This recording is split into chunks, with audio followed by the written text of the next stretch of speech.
رحمتوں کے کھل گئے خزانے،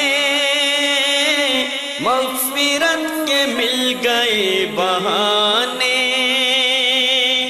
موسم بہار لوٹ آیا، گاؤ رب کی حمد کے ترانے، بولو نیکیوں کی میٹھی بولی، آؤ رحمتوں سے بھر لو جھولی۔ رمضان کی تیاری میں جو دوسرا اصول ہے سلامت الصدر، آپ کس مبارک مہینے میں داخل ہونے لگے ہیں، جس طرح آپ نے نیت کو خالص کیا ہے، اس سینے کو حسد، بغض، عداوت، تعصب، عصبیت، انتقامی جذبات، اس طرح کی تمام مذموم صفات سے اپنے سینے کو خالی کر لیجئے۔ کیوں خالی کر لیجئے؟ اللہ رب العزت کے نزدیک وہی سینہ پسندیدہ ہے جس سینے کے اندر اس طرح کے جذبات نہ ہوں۔ جب سوال کیا گیا ای الناس افضل، سب سے افضل کون ہے، تو آپ نے فرمایا کل صدوق اللسان مخموم القلب، زبان کا سچا اور مخموم القلب۔ صحابہ نے سوال کیا یا رسول اللہ صلی اللہ علیہ وسلم، یہ صدوق اللسان، زبان کا سچا ہونا، یہ تو سمجھ آ گیا، یہ مخموم القلب کیا ہے؟ آپ نے فرمایا هو التقی النقی الذي لا اسم فيه ولا بغی ولا غل ولا حسد۔ ایسا متقی انسان، ایسا غنی انسان جو اللہ کی طرف ہی اپنے ہر پکار کا رخ کرتا ہے، لیکن اس کا دل کیسا ہے؟ الذی لا اسم فی ولا بغی ولا غل ولا حسد، جس کے دل میں گناہ کے جذبات نہیں، جس کے دل میں بغاوت کے جذبات نہیں، جس کے دل میں دھوکہ اور فراڈ کے جذبات نہیں، جس کے دل میں کسی مسلمان کے بارے میں حسد اور بغض نہیں، یہ دل اللہ کے ہاں بہت پسندیدہ ہے۔ سعد بن معاذ رضی اللہ تعالی عنہ، جن کی عمر جب دنیا سے گئے ہیں تو 36 یا 37 سال تھی، 30 سال کے بعد یہ مسلمان ہوئے ہیں، اور ایمان کی حالت میں انہوں نے 6 سال یا اس سے کچھ زیادہ گزارے۔ اب مجھے بتائیے 6 سال کتنی عمر ہوتی ہے؟ لیکن اللہ تعالیٰ کو اس شخص کا دل اتنا پسند تھا، جب مسجد میں بیٹھے بیٹھے اللہ کے رسول نے فرما دیا سَيَطْلُعُ عَلَيْكُمُ الْآنَ رَجُلٌ مِنْ هَذَا الْفَجْرِ مِنْ أَهْلِ الْجَنَّةِ، ابھی اس دروازے سے جو شخص آئے گا وہ جنتی ہوگا۔ اب سب دیکھ رہے ہیں کون آئے گا؟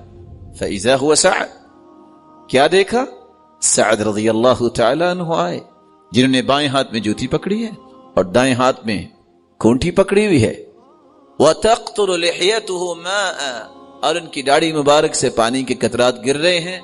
آپ سوچ سکتے ہیں موت نہیں آئی، قبر میں نہیں گئے، حشر میں نہیں اللہ کے پاس آئے، حساب و کتاب نہیں ہوا، اور اس سے پہلے ہی ان کو جنت کی بشارت مل گئی۔ کس طرح انسان سوچتا ہے کہ اس کو جنت کی کیسے خوشخبری مل گئی؟ صحابی ان کے گھر گئے، 3 دن رہے، پوچھا بیٹا کیسے آئے تھے؟ کہا یہ دیکھنے ہی آیا تھا آپ کو جنت کی بشارت کیسے ملی ہے۔ تہجد آپ بھی پڑھتے ہیں وہ تو میں بھی پڑھتا ہوں، جو نیکیاں آپ کرتے ہیں وہ تو میں بھی کرتا ہوں۔ فَلَمَّا وَلَّيْتُ دَعَانِي، جب میں جانے لگا تو کہا بیٹا بات سنو، ایک کام میں کرتا ہوں شاید تیرے کام بھی آ جائے۔ جی بتائیے کون سا کام؟ لا اجد غلا لأحد من المسلمین، بیٹا میں نے آج تک اپنے دل میں کسی کے بارے میں بغض نہیں رکھا۔ اور دوسری روایت وَلَيْسَ فِي قَلْبِي غِمْرٌ، میں نے کسی کے بارے میں گرا نہیں رکھی۔ وَلَا أَحْسُدُ عَلَى أَحَدٍ عَلَى شَيْءٍ أَعْطَاهُ اللَّهُ إِيَّاهُ، میں نے آج تک کسی پر حسد نہیں کیا۔ حسد کون کرتا ہے؟ جو اللہ کا دشمن ہوتا ہے۔ حسد کا مطلب کیا ہے؟ اللہ کے فیصلوں پر اعتراض، اللہ تو نے اس کو کیوں دیا، یہ تو مجھے دینا تھا۔ اللہ کو زیادہ پتا کس کو دینا ہے۔ تو اس خوبصورت صفت کی وجہ سے جنت کی بشارت مل گئی۔ 30 سال کی عمر میں مسلمان ہوئے، 6 سال اور اس سے کچھ دن زیادہ دنیا میں رہے، فوت ہو گئے۔ جس دن فوت ہوئے، صحیح الجامع کی روایت ہے، اللہ کے رسول صلی اللہ علیہ وسلم نے کیا فرمایا؟ 6 سالہ ایمان، اہتز عرش الرحمن لموت سعد بن معاذ، میرے صحابہ سعد بن معاذ فوت ہوئے، ان کی روح جب فرشتے لے کے گئے تو اس کے استقبال کی خوشی میں اللہ کا عرش جھوم اٹھا۔ کیا وجہ تھی؟ اس دل کو خوبصورت بنائیے۔ آپ لالٹین، آپ کو لائٹ لگاتے ہیں، جتنے گلاسز اور مرر صاف ہوتا ہے اتنی لائٹ دور تک جاتی ہے۔ اس دل کو جتنا آپ صاف کریں گے اس کی روشنی دور تک جائے گی۔ اس لیے ساری دنیا کے سودے آپ ہار جائیں، آپ کو پریشانی نہیں ہونی چاہیے۔ دل کے سودے میں ہار کو برداشت نہ کیا کریں۔ نہیں، میں نے اپنے دل کے اندر کوئی چیز نہیں رکھنی، وگرنہ میرے سارے اعمال اکارت چلے جائیں گے۔ اس لیے دوسرا کام جو ہے اخلاص کے بعد، وہ ہمیں اپنے دل کو ہر قسم کے حسد اور بغض سے پاک کر لینا چاہیے۔ اور یہی وجہ ہے فضیل ابن عیاض کہا کرتے تھے، لم یدرک من عندنا من ادرک بکثرت صیام ولا صلاة وانما ادرک بسخاء الانفس وسلامت الصدر والنصح للامہ۔ لوگوں ایک بات یاد رکھنا، کون کہہ رہے ہیں؟ فضیل ابن عیاض۔ سلف صالحین، نیک لوگ جو فضیلت لے کر گئے ہیں، وہ زیادہ روزے رکھنے کی وجہ سے نہیں، زیادہ تہجد پڑھنے کی وجہ سے نہیں، 3 وجوہات سے ان کو اللہ نے مقام دیا۔ پہلی وجہ بسخاء الانفس، ان کے دل بڑے سخی تھے، ان کو دنیا کا نشہ نہیں تھا۔ دوسرا سلامت الصدر، ان کے سینے اتنے سلامت تھے، اتنے پاکیزہ تھے، کسی کے بارے میں کوئی حسد بغض نہیں تھا۔ اور تیسرا النصح للامہ، ان کی ہر وقت یہ تڑپ ہوتی کہ امت کی خیر خواہی کیسے ہو سکتی ہے، امت کے ساتھ ہمدردی کیسے ہو سکتی ہے۔ یہ 3 فکر، یہ 3 سوچیں، جس کی وجہ سے اللہ تعالیٰ نے ان کو امتیازات سے نواز دیا۔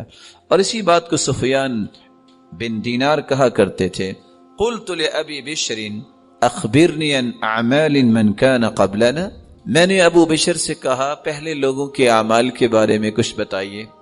كانوا يعملون يسيرا ويؤجرون كثيرا، بہت تھوڑے اعمال کرتے لیکن اجر بہت لے جاتے، وجہ کیا ہے؟ تو انہوں نے جواب دیا، ليست العبرة بكثرة صلاتهم ولا صيامهم ولا صدقاتهم، قلت ولم ذاك؟ قال لسلامة صدورهم، نہ وہ زیادہ روزے رکھنے کی وجہ سے تھا، نہ زیادہ تہجدیں پڑھنے کی وجہ سے، نہ زیادہ صدقات کی وجہ سے، ان کے خوبصورت اور پاکیزہ دل اور سینوں کی وجہ سے اللہ تعالیٰ نے ان کو یہ مقام نصیب فرمایا تھا۔ اس لیے عبداللہ ابن مسعود رضی اللہ تعالی عنہ سے جب سوال کیا گیا کیف کنتم تستقبلون رمضان، آپ رمضان المبارک کا استقبال کیسے کرتے ہیں؟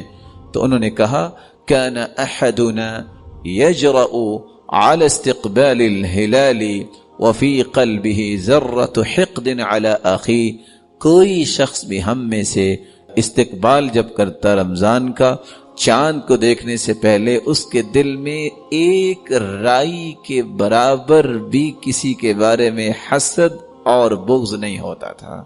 تو سب سے بڑا عمل اخلاص کے بعد وہ یہ ہے کہ انسان اپنے دل کو پاکیزہ بنائے، اپنے دل کو اس قابل بنائے کہ اللہ رب العزت کی طرف سے اس دل پہ انعامات جاری ہو جائیں۔ اللہ کے دین کی دعوت اور لوگوں تک پہنچانے کے لیے اس ویڈیو کو ضرور لائک، شیئر، کمنٹ اور سبسکرائب کریں۔